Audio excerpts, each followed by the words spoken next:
Assalamualaikum dan selamat petang ya rakan-rakan. Bertemu kita kembali di Palm Empire ya. So saya mendapat request daripada rakan kita, rakan trader, disuruh menerangkan apakah yang terdapat dalam pembelajaran di Palm Empire, silibus ya. Sebab dekat YouTube ni dah banyak video, mungkin ada yang topik yang atas, ada yang topik tengah, ada yang topik yang yang latest kan, tentang kefahaman price action manipulation ni. So hari ni saya nak terangkan sikit daripada awal kefahaman PAM sampailah kefahaman yang terkini ya. So at least bila you all tengok video saya ni yang daripada dulu sampai sekarang, you all akan faham. Mana tak sistematik lah. Bila saya masuk apa kefahaman BEMA, apa itu kefahaman BU, apa itu kefahaman value error, nanti you all faham. So kita buat satu macam sinopsis lah secara ringkas tentang kefahaman PAM ni ya. So dalam kefahaman PAM ni, apa yang saya cerita ialah, pertama ialah tentang manipulasi, pengenalan ya. Tengok kefahaman PAM ni ya, pengenalan tentang manipulasi. Dalam kelas saya akan cerita apakah itu manipulasi yang dilakukan oleh broker pun ada, antara broker market maker dengan broker STP broker. Saya mengusulkan rakan-rakan menggunakan broker STP broker kan, ataupun broker yang itulah, yang legit lah, STP ataupun dipanggil SCN so saya dah lupa tu, STP broker lah.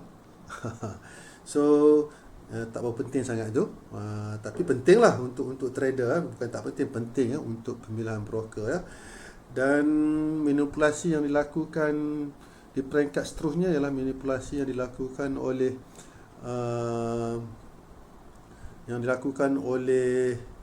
big player ataupun LP. Ini menyebabkan retail trader selalu loss dalam market. Kalau tadi macam broker tadi, kalau kita trade dengan broker market maker, order kita tak hantar kat bank pun, dia masuk dalam poket dia je. Tapi bila kita trade dengan broker STP broker ni, apa yang terjadi ialah kita buy bank trader sell. Bila kita sell, bank trader akan buy. So tugas bank ni sebenarnya dia ambil order kita, buy sell. Dia beli order kita tu. Itu tugas pertama dia. Tugas kedua dia pula, dia juga sebagai trader. Masalah kita kan. Itu menyebabkan retail trader akan sentiasa loss dalam urus niaga forex ni. Itu yang penting ya. Faham? Itulah kefahaman tentang manipulasi secara ringkasnya. Okey, nombor 2, kefahaman ADA. Apa ni maksud kefahaman ADA ni? Kefahaman ADA ni adalah kefahaman untuk kita mengetahui arah market. Kat mana arah market tu? Misalnya saya ulang arah market tu, macam saya cakap, dia ada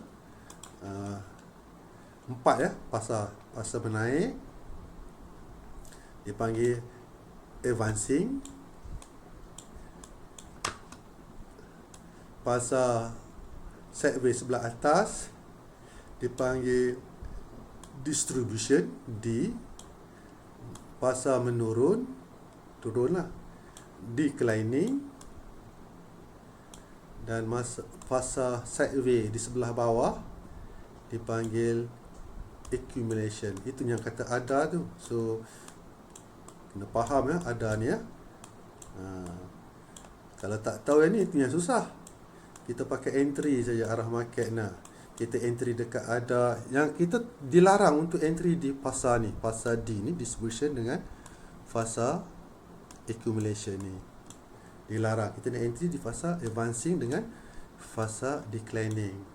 Untuk tahu ni, menolong kita arah ni, kita guna EMA 50 dengan EMA 20.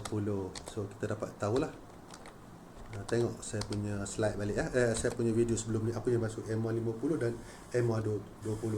So kita dengan lebih mudah untuk kita faham arah market dengan kefahaman ada ni. Dan kefahaman kedua pula ialah kefahaman value area. Kefahaman value area ni ialah tadilah EMA 50 campur ELMA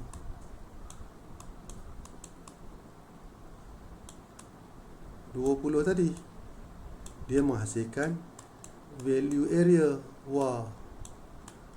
Value area kuasaan berharga lah, area kan.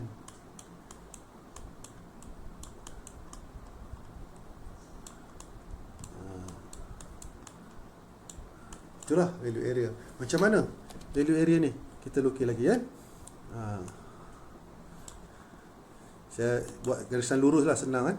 Kata ini MA20, ini MA50. Mana dia condong sebelah atas. Ini dipanggil fasa declining, advancing. Dia ada gap, ada gap antara ni. Kalau ni so inilah peluang kita nak entry di fasa ni. Di fasa ni market. Ni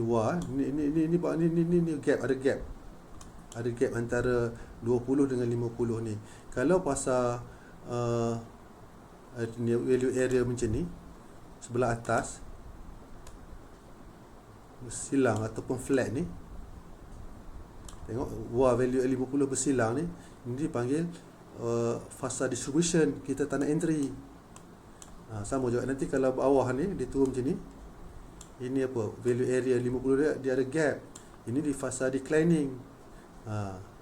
Market kat sini lah. Jadi kan kita nak sell kat sini. So kalau kat bawah pula macam ni, flat. So flat, berselirat ni kita tak entry. Kita nampak dengan mata kasar. Ya, faham? Itulah kefahaman value area. Daripada kefahaman value area ni, kita ada kefahaman berikutnya, kefahaman build up. Apakah itu build up? Build up ni saya panggil kan. Ni katakanlah market selalu macam ni kan. Market ni katakan pukul 6 esok dia kan. Market gerak je ni, tik ni lencak. Ini saya panggil market dia susun bata macam tu, dia gerak macam tu. Dia panggil build up. Banyak ni fungsi build up ni. Ini sebenarnya tanda-tanda build up ni. Kalau you all faham nanti, kebanyakan build up berlaku waktu pagi. So waktu build up pun saya cakap jangan masuk market. Tak dibenarkan masuk market waktu ni. Kita tengok saja, tapi rakan-rakan kita kita belasah pukul 6 pagi dah entry.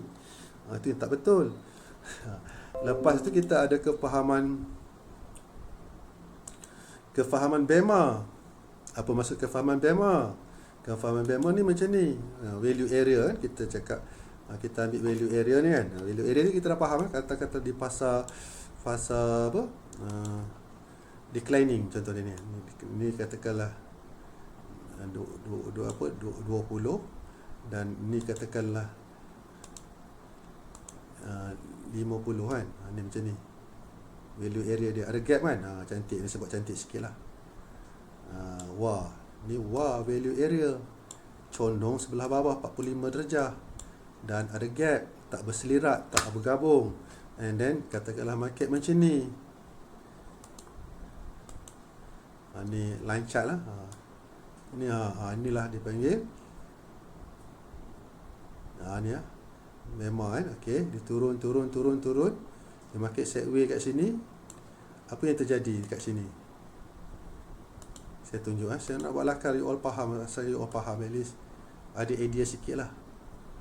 Dia nak macam ni. Lepas tu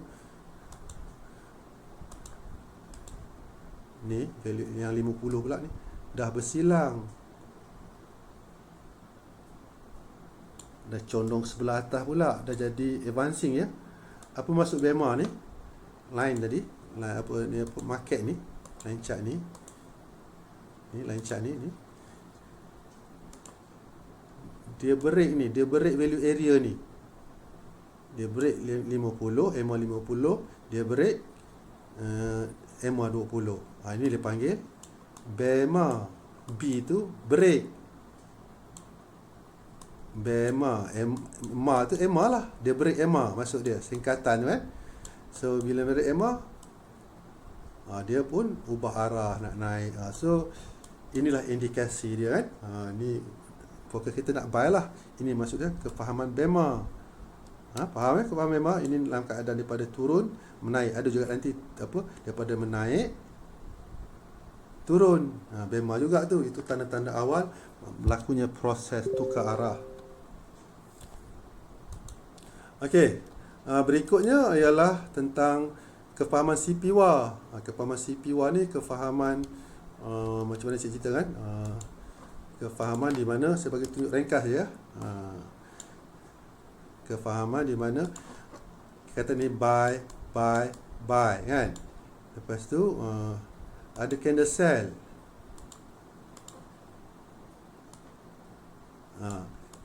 Sell kan, ada sell sini kan.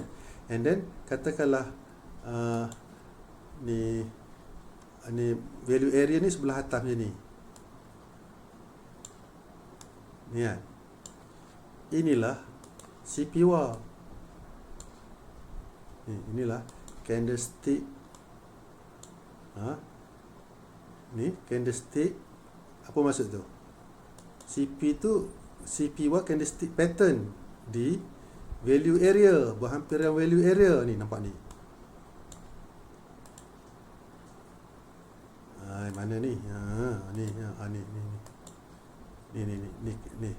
Ada candle sell, ada candle buy, candle sell. Inilah CPWA ya. Kenapa dia CP tu maksud dia candlestick. WA tu value area.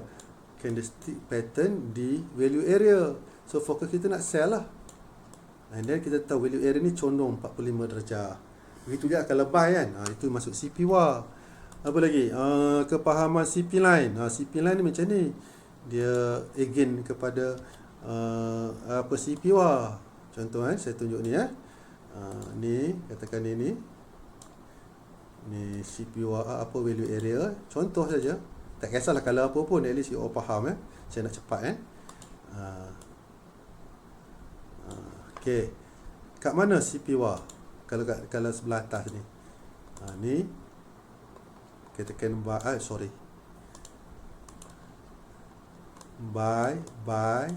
buy kan. Lepas tu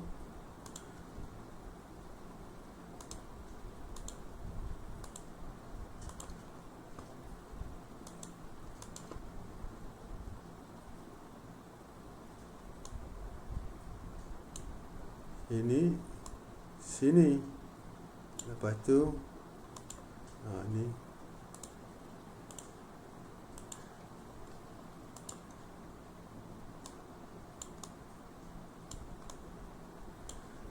okey. You all faham nak sini dipanggil sekejap saya nak ambil kalau apa ni. Ini dipanggil CPWA. Ni dibagi apa? Invalid CP. Ni invalid CP. Mana CP yang tak baik, dia big player induce kita nak sell kat sini. Kita pun sell, market naik. Kenapa kita nak sell? Jangan sell lah, sebab value area condong sebelah atas. So siapa yang belajar engulfing semua dah sell sini kan. Ni engulfing sell, tapi itu yang terkena. So kita entry kat sini. Inilah invalid CP. Itu invalid CP ya.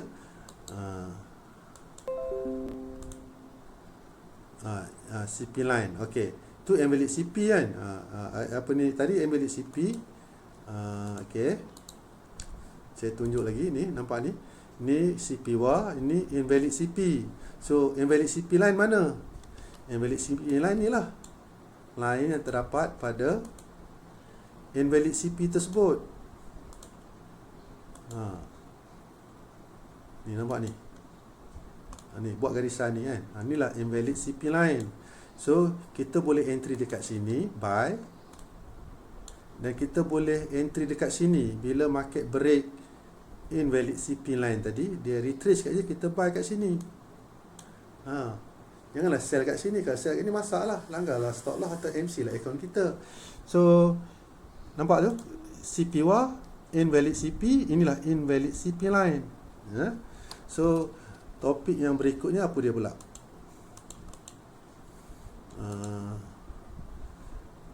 Entry di value area. Banyaklah entry value area. High yesterday, low yesterday. Lepas tu entry high yesterday, low yesterday ni sama ni kan. Ini you faham ni, entry dekat value area ni. Kita boleh entry, saya ajar tadi lah, entry valid CP line, invalid CP line, entry apa CP war, itu semua entry berhampiran di CP war dekat value area. Dan seterusnya, topik seterusnya ialah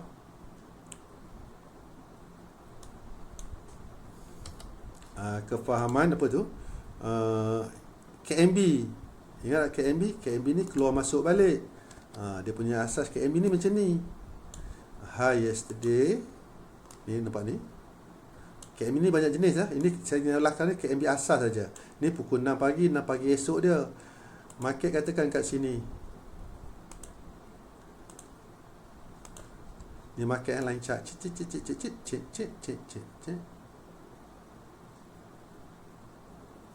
Ni lah low yesterday kat sini. Low semalam kita buat garisan sini. Buat garisan ni kan. High semalam kat sini. Buat garisan ni kan. Contoh dia kan. So katakanlah ni low yesterday kan. So market break low yesterday. Ni low yesterday. Dan dia masuk balik. Inilah kata KMB. Dia masuk balik di atas low yesterday. Fokus kita nak buy. Itulah KMB ya. KMB ni ada banyak jenis lah. KMB bapak, KMB jiran, KMB ibu tiri, ibu kandung ada, KMB TB ada. Ini asas, KMB asas. Sama juga kat atas ni, kalau dia break atas, dia masuk bawah high yesterday, fokus kita nak sell. Macam itulah. Itu kefahaman KMB. Ada lagi ke? Banyaklah ni kan. Kombinasi sempurna. Kefahaman kombinasi sempurna ni macam ni. Kita dah belajar daripada dah belajar value area kan, dia macam ni. Kita dah dia turun masa sini ada kat sini. Perfect. Masa ni saya nak tunggu pom. Di mana semua ada konsep kat sini. Semua ada sifat kat sini. Lengkap. Ni katakanlah value area kan. Tu dipanggil sempurna, lengkap kan. Tunggu peluang ni. Kalau dapat kesempatan ni, makna banyak ni katakan value area kan. Ni area dia flap je ni, dia ubah macam ni. Macam ni lah. Dia tukar arah je ni kan. Ni dia fasa declining, fasa accumulation, ada BEMA kat sini, ada valid CP line sini semua nanti. Adalah semua tu kan. Ada 7 dia punya kombinasi. So kita boleh entry dekat sini untuk buy dengan TP yang panjang. Inilah kefahaman sempurna kan. And then kita ada pump dan indikator. Bila kita ada kefahaman pump dengan value area ni, kita boleh guna apa-apa saja indikator saja pun. Boleh RCI, boleh guna McDonald ke. Macam-macam kita boleh gabungkan. So entry kita lebih mudah dengan menggunakan indikator kalau berminat lah. So yang ke-13, pergerakan 1, 2, 3. Pergerakan 1, 2, 3 ni penting lah. Pergerakan yang dilakukan oleh big player lah. Ingat tak saya gabungkan ni? Ini pergerakan 1, bu. Pergerakan 2, manipulasi. Tak kisahlah. Pergerakan 3 ni itulah real movement. Ini dipanggil pergerakan 1. Bu ni adalah pergerakan 1. Pergerakan 1 ya rakan-rakan. Pergerakan 2 ni keseluruhan ni pergerakan 2 ni. Ni saya 2. Inilah panggil pergerakan manipulasi yang bank lakukan. Dan pergerakan ketiga tu yang ni, real movement dipanggil.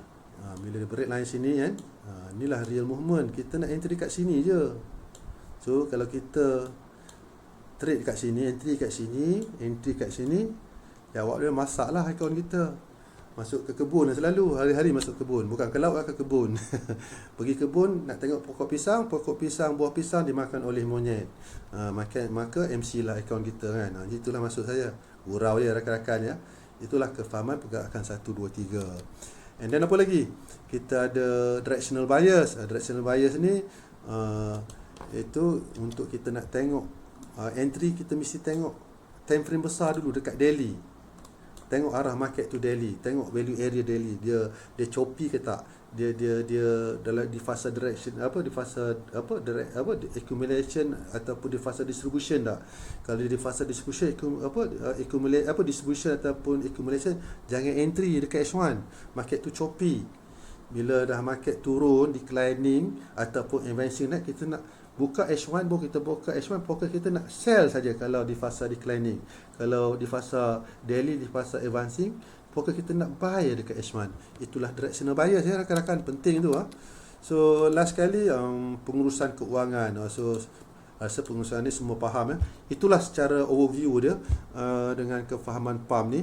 InsyaAllah bila you all tengok video nanti, you cuba tengok topik ni, cuba tulis topik-topik ni, nanti you faham, ni topik nombor 2, Cik Sukari cerita ni topik nombor 3, at least you faham. Maknanya you punya mapping tu, mind mapping tu clear, tidak berceramuk, tak ada tajuk ni atas bawah video tu kan. So dengan saya provide topik-topik PAM ni, at least you punya mind mapping tu tentang kefahaman PAM tu lebih jelas, lebih nyata dan mudah untuk anda faham semua. Okey, rakan-rakan semua, rakan-rakan trader, saya doa semuanya sukses selalu.